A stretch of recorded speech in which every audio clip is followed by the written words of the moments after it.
Good morning, everybody. It's Wednesday, January 17th. It is 5:26 a.m. Central Time. Grain markets are mixed this morning. Mackenzie, we are going to start off with some good news this morning for a change of pace. NOPA released December crush data on Tuesday. NOPA members processed 195.33 million bushels of soybeans in December, the largest crush for any month on record. The December soybean crush was up 3.3% compared to November and up 10% versus the same month last year. End of month soybean oil stocks in December rose for the second straight month, reaching 1.36 billion pounds, the highest end of month oil supply since September. Stocks increased 12.1% compared to the end of November, but were down 24% versus December of last year. Okay, so the bean oil stocks are still very low historically, even though they've come up a little bit. And the crush print was absolutely fantastic. Crush margins have actually declined in the United States a little bit, but are still historically excellent. So this is a trend that should continue. When you look at the USDA projections when it comes to crush and exports, these are our two big sectors when it comes to demand for soybeans grown in the United States. The projection right now that USDA already has penciled in is that we're going to see record crush this year. I've got it in metric tons on this chart, 62.6 million metric tons, but 2.3 billion bushels of soybeans is what is expected. That's what USDA has projected in regard to crush this year. You can see that exports are way down. USDA projecting like the lowest export program since the 1920 marketing year. This crush number, that 62.6 or 2.3 billion bushels, at this point, it's too low. USDA is going to have to come up a little bit, and I don't know if that's going to be 10 million, 20 million, 30 million, 40 million, 50 million bushels. But if this crush pace continues, USDA is going to have to come up, and that will help to eat in to that larger carryout that was printed on Friday to some extent. And of course, a lot of that depends on what sort of crush numbers we see in the coming months. So for the moment, yeah, the big picture trend is that we're crushing more, exporting less. But when it comes to like this year in a vacuum, I think USDA is too low with their crush number, and they're going to have to come up a little bit, which is going to be helpful. I know you look at the soybean market and it's acted poorly. It's not acting as if that's the case, but that is the case. And I think USDA will make that adjustment at some point. U.S. soybean shipments increased last week. Keep in mind the prior week's export inspection numbers were revised higher for soybeans, corn, and wheat. So USDA reported that 46 million bushels of soybeans were inspected for export during the week ending January 11th. The print was up 22% compared to the previous week, but down 42% versus the same week last year. Corn shipments declined 20% versus the prior week at 34 million bushels. Wheat shipments were reported at 9 million bushels, down 53% compared to the previous week and 28% versus the same week last year. So I guess USDA had like some sort of skeleton crew working during the holiday, and they missed a bunch of shipments in the prior week report is what happened. The corn shipment number was good. The soybean shipment number was not good, and the wheat shipment number was not good. We still have logistics problems. This Panama Canal thing is not going away, and we don't talk about it every day because it hasn't changed, but it's absolutely been detrimental to shipments, and it's also been detrimental to just U.S. competitiveness on the export market. I think we'd be selling a lot more corn on the export market if the Gulf was a viable option, especially to Asia. I think we'd be selling more soybeans on the export market. It's tough. Like the PNW is a good market, but you've got a limited capacity there, whereas the Gulf is our much bigger outlet when it comes to shipments, and it's just we're kind of clogged up. The Mississippi River's come back up, and it's up to normal levels. That's not the problem anymore. But this Panama Canal thing, as it relates to shipments to like Japan, China, anywhere in that neighborhood, is problematic and remains problematic, and it just doesn't look like there's a fix in sight. So that continues to be our big hurdle here. So if you guys have not checked out our premium content, you need to do so. You're not going to find content like this anywhere else. Joe, can you tell me about the video you put together yesterday? So USDA wrote us and sung us a sad song on Friday, and everything is very ugly, and markets are down. Is there any hope? We did a balance sheet review. We ran some hypothetical scenarios regarding demand in particular. At this point in time, guys, USDA is pretty much settled on the size of last year's crop. So if you're going to get a big shift in the balance sheets, how does it happen? It's going to happen in demand. I went through some specifics and how the numbers could pencil out to give you maybe a more friendly situation. If you want to see the premium stuff, there's a new video every single business day This comes along with our morning email, which is jam-packed full of information. The morning email goes out at 5 a.m. Central. It includes the 6 most recent premium videos, also includes all of our grain marketing recommendations, everything I've advised for the last 2 marketing years, broken down by crop year, and percentage, weighted averages, all of that stuff. We lean real heavy on cash sales, not a ton with options there at all.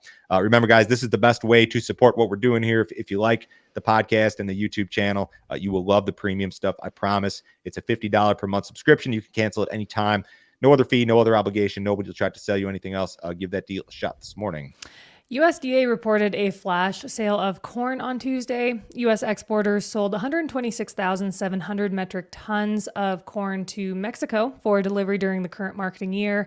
This is the second USDA flash sale of corn to Mexico in the past week, totaling 301,700 metric tons.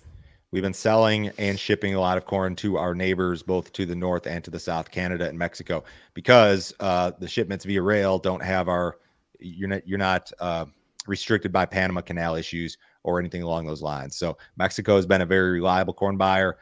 This is kind of run-of-the-mill business, I guess. They're doing a little bit more than normal, I think, and I think they account for a larger percentage of the export book than they typically would. But we want to see China in here, and we have not seen them. Brazilian soybean estimates continue to be lowered. Aprosoja Brazil, a Brazilian farmer lobbying group, is forecasting Brazil's soybean crop at 135 million tons.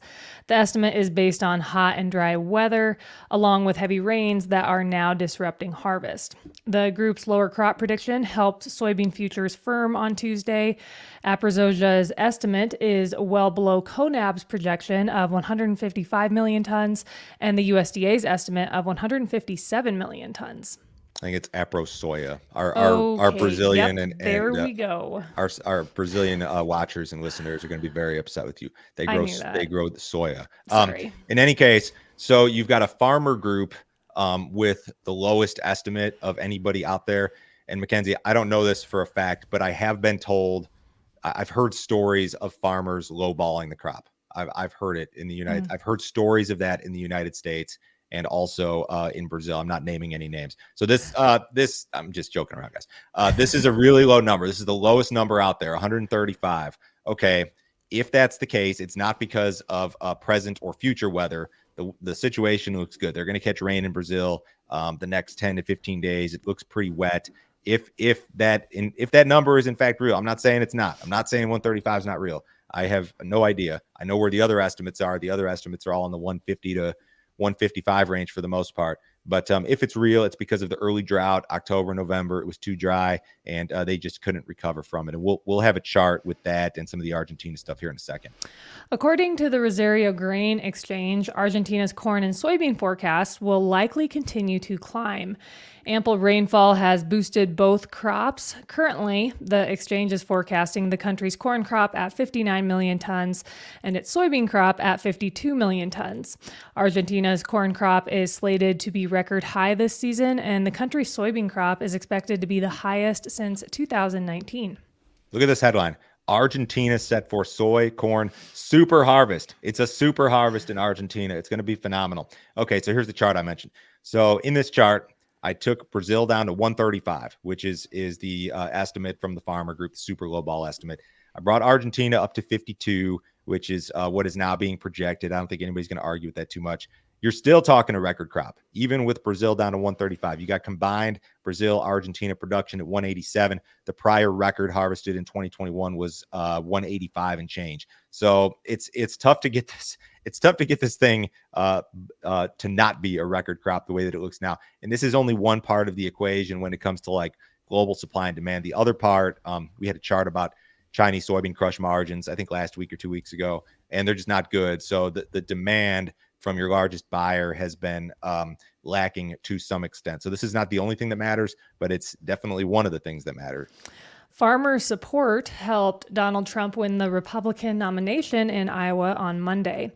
Farmers continue to back Trump despite worries that he could reignite a trade war with China.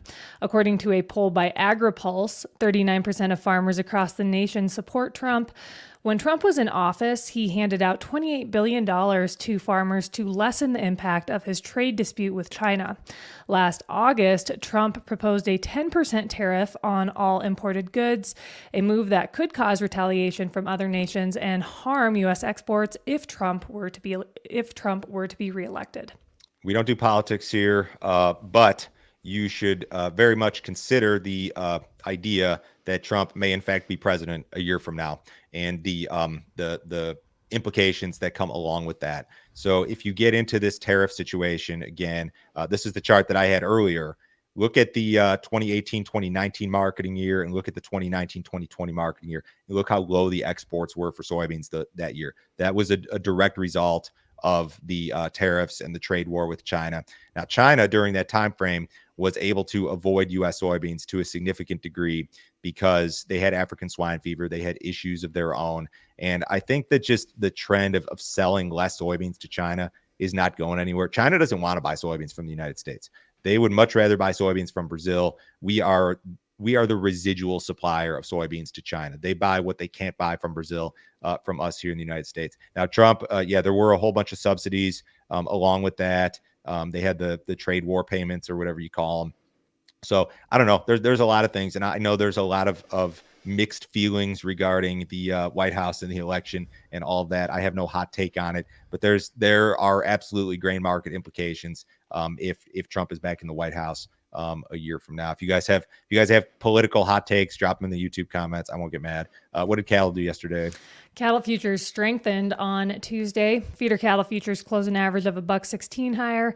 Live cattle futures closed an average of 74 cents higher. Box beef had a tremendous day yesterday. Choice ended the day at $294.99. That was up $3.57. Select ended the day at $279.98. That was up $7.42. Outside markets this morning, U.S. dollars flat. Stocks are off. They've been under a little bit of pressure. The S&P's down 18. Dow's down 150. Bonds are mixed. Crude oil is down $1.39 in the February WTI. It's 71 even last trade. Have a great day, guys. We'll talk to you on Thursday.